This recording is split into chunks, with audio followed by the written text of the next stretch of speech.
Kalau dengan perang, itu orang panggil ghanimah. Ghanimah dalam Quran pun ada sebut, dalam hadis pun banyak. Itu bezanya. Harta rampasan perang kedua-duanya. Di sini menunjukkan harta yang diperolehi daripada Khaybar itu, perang Khaybar itu ialah harta ghanimah, bukan faid. Kita tahu mana? Anas kata, kami menguasai Khaybar dengan kekerasan. Kekerasan itu maksudnya dengan perang lah, pergi cara nak perang lah. Dan demo tu akhirnya menyerah pun setelah tak lagi lah. Kalau nak kira asalnya nak perang, bukan daripada awal lagi dia terima nak berdamai ke apa.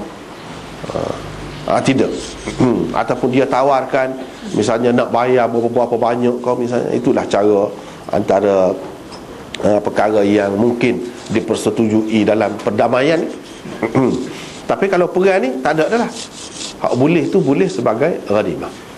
Dan biasanya pada masa tu apabila hamba ni, tawanan ni, dia jadi termasuk dalam harta ghanimah, tawanan orang lah, orang, dia jadi hamba sahaya pada masa tu.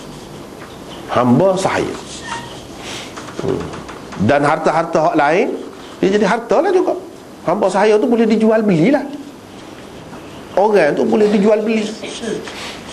Seperti barang lah juga jadinya, seperti barang. Boleh dijual beli, disewakan dan lain-lain lagi. Seperti barang. Menunjukkan Islam pakai sistem itu, hamba pada masa tu. Dengan sebab orang-orang kafir buat gitu. Orang kafir pun bukan dia perang dengan Islam, perang dengan kafir lain pun memang lagu tu. Pada masa Nabi SAW, dan sebelum pada tu sudah lama dah, berabad-abad dah duduk pakai sistem perhambaan. Bila dia kuasai sesuatu golongan, sesuatu bangsa, jadi hamba lah bangsa. Perang, kalah perang, jadi hamba. Hak tu hak jadi hamba ramai pada masa tu. Orang Islam pun dia, Nabi SAW terima, buat gitu juga. Kalau tidak, suka hati benar lah dia. Orang kafir kita tak usi. Anak pinak kita kalau ditawar oleh orang Islam pun tak akan jadi hamba. Dia akan layak dengan sebaik-baik mungkin. Sebab bagi agama dia tak boleh. Sedap hati benar.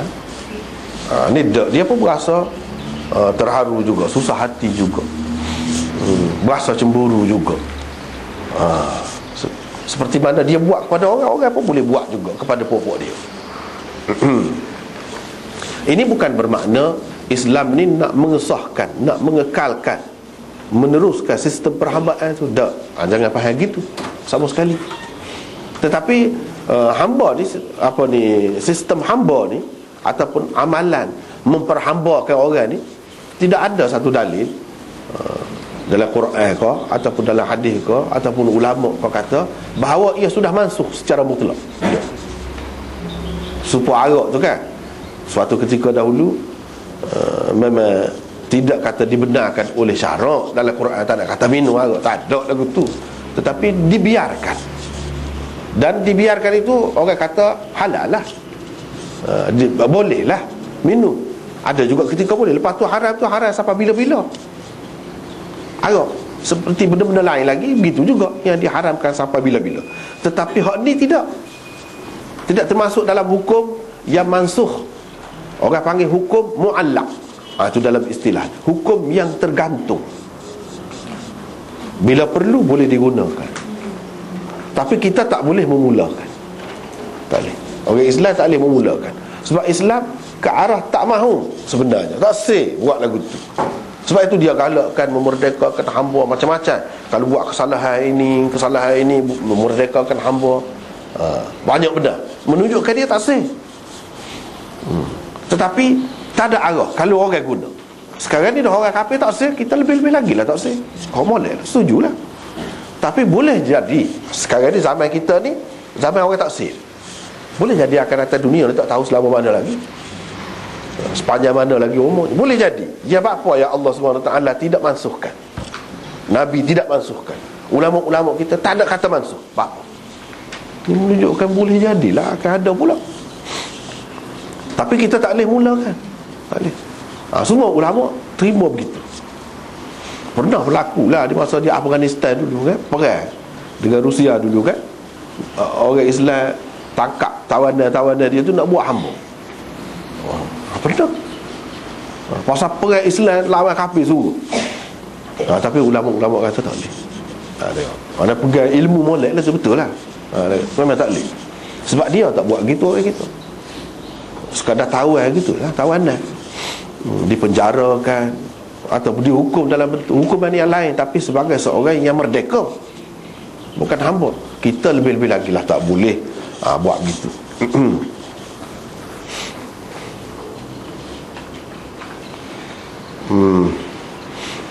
Maka setelah kemenangan dicapai, dikumpulkanlah orang-orang tawanan. Ni orang lah. Adapun barang-barang tu macam-macam lah, kuda, unta, emas, perak, macam-macam lah adanya. Orang ditawan tu dikumpulkan. Mereka tu akan jadi hamba abdi lah. Jadi hamba abdi.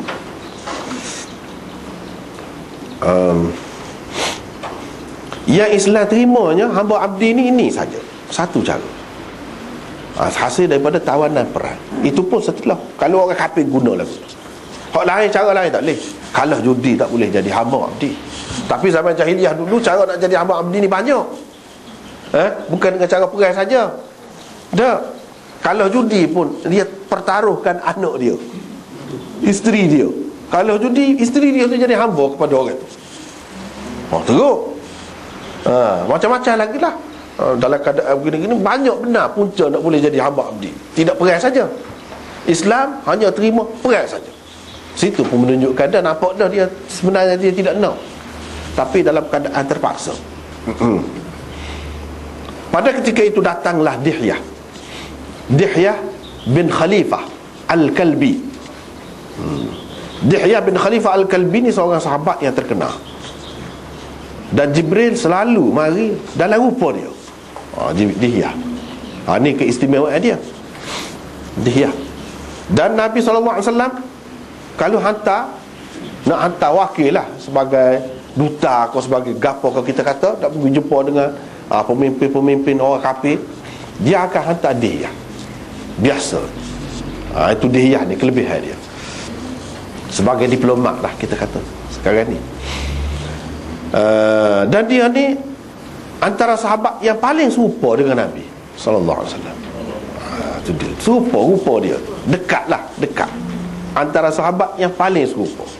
Ramai lagi orang lain seperti cucu dia Hasan serupa dengan Nabi sallallahu alaihi wasallam, tapi ini antaranya yang paling serupa. Dan cantik sangat, dah serupa dengan Nabi kan, comel lah. Sering kali dia pakai niqab. Ni pakai tudung, nampak mata saja. Biasa juga orang Arab dulu, bukan dipakai niqab ni, bukan orang perempuan saja, orang lelaki pun ramai juga pakai. Tapi dia pakai dalam bentuk serban lah dia. Serban tu ekor dia tu dia lipat situ. Lepas tu dia selit sini lah. Serban. Dia pakai sebab apa? Sebab dia takut orang-orang perempuan terpesona dengannya. Pasal dia comel. Comel Dihyah ni. Maknanya boleh jadi, kalau bimbangkan orang ni jadi masalah, bukan perempuan saja, elok pakai niqabnya, lelaki pun. Tapi setara mana orang kita kata dah. Kita, tapi orang Arab ni, orang bangsa setengah-setengah bangsa ni memang comel-comel sungguh. Comel sungguh. Bangsa kita ni sederhana biasalah umumnya kan. Lelaki perempuan pun biasalah. Tapi hak comel sungguh, ialah mungkin orang hak tak biasa pergi keluar negara ni, dia tak biasa tengok. Tapi kalau kita hak biasa pergi dengan bangsa-bangsa lain setengah, memang comel sungguh. Bukan perempuan, lelaki pun memang comel.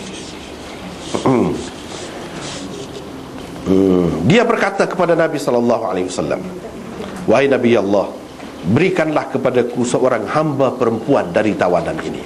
Menunjukkan bila ditawan jadi hamba. Jadi hamba dah lah. Hamba perempuan dari tawanan ini. Asalnya tidak hamba, bila jadi tawanan jadi hamba. Jadi hamba. Dia minta Nabi SAW bagi kepadanya seorang hamba perempuan. Hamba perempuan pada masa itulah, dalam masyarakat pada masa itu diperlukan banyak Banyak keperluan dia. Seperti hamba lelaki juga, dia tidak sama dengan orang merdeka. Dia boleh suruh buat macam-macam hamba ni. Dan boleh digauli tanpa berkahwin kalau tuan dia. Itu hukumnya. Dari segi hukum Islam pun memang begitu. Lepas tu nak suruh benda-benda yang berat, benda-benda yang tidak sesuai disuruh isteri, biasanya hamba lah. Itu kerja tu dilakukan oleh hamba. Jadi isteri ni kedudukannya mulia sangat lah, istimewa sangat lah.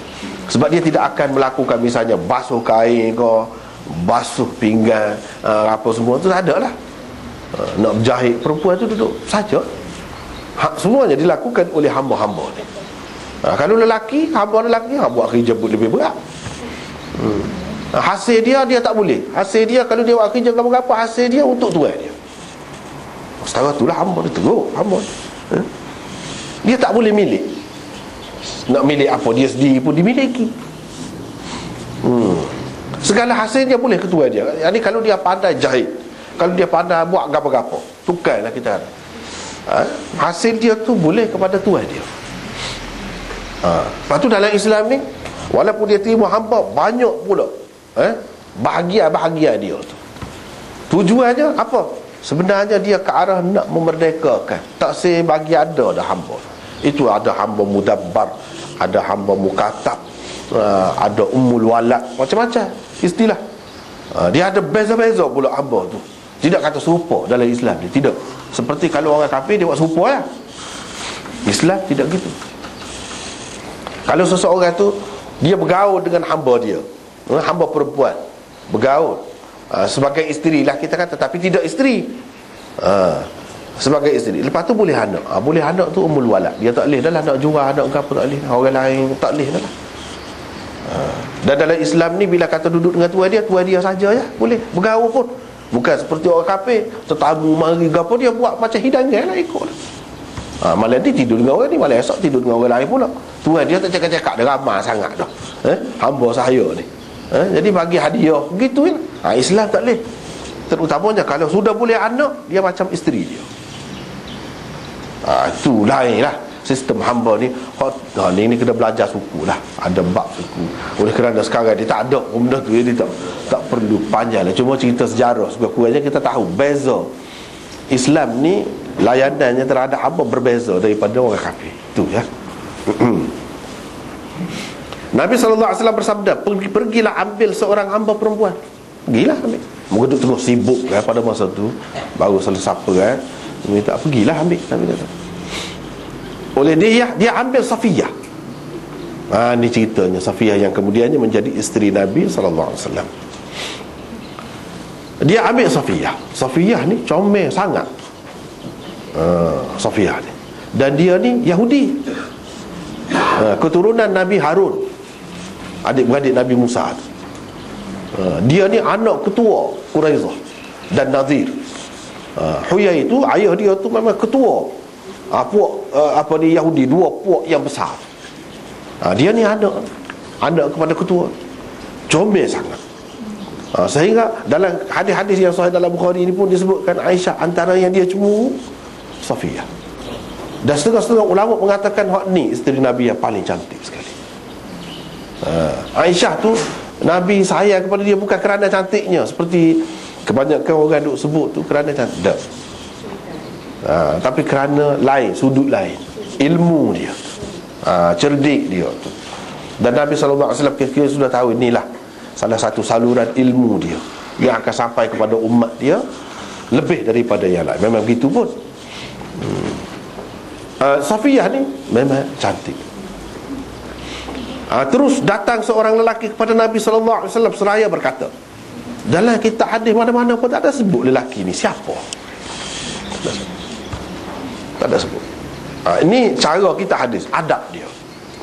Kalau kita tengok kitab-kitab hadis yang utama ni kan, dia tidak mudah sebut nama, terutamanya kalau yang mengaibkannya ataupun boleh orang timbul prasangka apa-apa, sangka buruk terhadapnya, dia tak akan sebut.